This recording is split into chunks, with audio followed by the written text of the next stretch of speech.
রাধে রাধে। তো আমরা এখন যাচ্ছি একটা কীর্তন অনুষ্ঠানে। আমাদের মন্দিরে কীর্তন অনুষ্ঠান অনুষ্ঠিত হয়েছিল, তো সেই উপলক্ষে যাচ্ছি।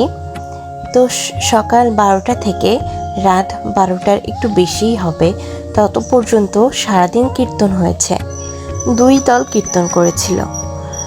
তো আমি যে দলে যাচ্ছি যে সময় যাচ্ছিলাম সেই সময় প্রথম দল কীর্তন করেছিল, আর দ্বিতীয় দলের সময় ঠিক মতো ছিলাম না।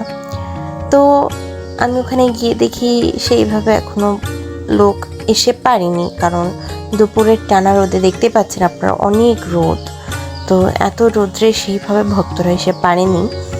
তো বিকাল থেকে অনেক লোক হয়েছিল, সেটাও আমি আপনাদেরকে দেখাবো।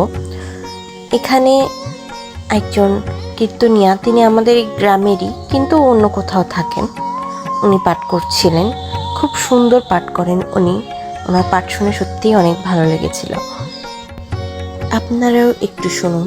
ওনার নামটা আমি ভুলে গেছি, ধর্মদি কি একটা নাম ছিল।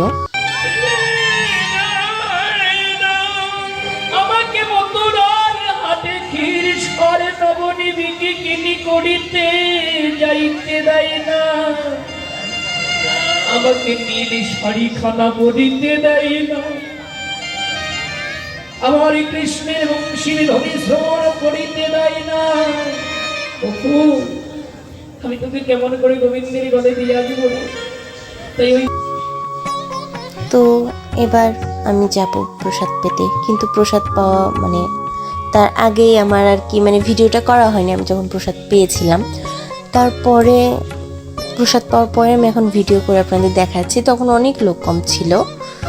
খিচুড়ি, আর আমার সত্যি বলতে যজ্ঞের খিচুড়ি খেতে অনেক ভালো লাগে, আর এটা সত্যি প্রসাদ ছিল।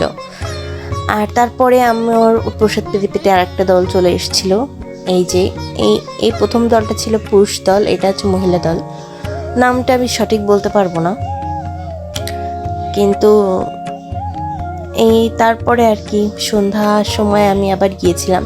তো ওখানে ফুচকা আরও অনেক ধরনের খাবার বিক্রি হচ্ছিল, কিন্তু সবটাই নিরামিষ, কারণ আমাদের পাশে বালাপোতায় শিব ঠাকুর, ওখানে সব কিছু নিরামিষ পাওয়া যায়। তো ওরা ওখান থেকে এসেছিল, নিরামিষ ঝালমুড়ি, নিরামিষ ফুচকা, সব কিছুই নিরামিষ ছিল, তাই আমি কয়েকটা খাচ্ছিলাম।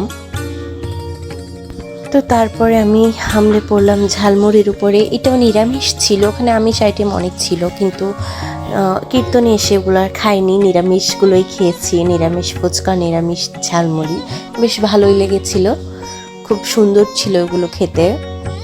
তো এরপর সম্ভবত আমি কীর্তন শুনছিলাম অনেকক্ষণ, তারপর আমি চলে গেছি প্রসাদ পেতে। তো আপনাদের দেখায় রাত্রে কত লোক হয়েছিল সেটা দেখাবো। তো আপনারা দেখুন রাত্রে কত লোক ছিল। আসলে যে আমার এখানে এত লোক হবে সেটা আমি ভাবিনি, কারণ গত বছর যখন কীর্তন হয়েছিল সেই টাইমটাতে আমি আমার বাপের বাড়িতে ছিলাম। তো বিয়ের পরে এটাই আমার শ্বশুরবাড়ির এলাকাতে কীর্তন কাটিয়েছি। অনেক লোক ছিল, প্রচুর লোক, এত লোক বলার মতো না।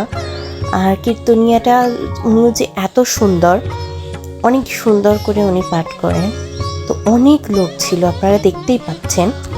তো তারপর আমরা রাত্রে প্রসাদ পাওয়ার জন্য গেছিলাম, খিচুড়ি প্রসাদ। ওই সময়ও ওখানে বেশ কয়েকজন লোক ছিল, তো পাঁপড় কিনেছিলাম আর খিচুড়ি দিয়ে পাঁপড় দিয়ে খাচ্ছিলাম।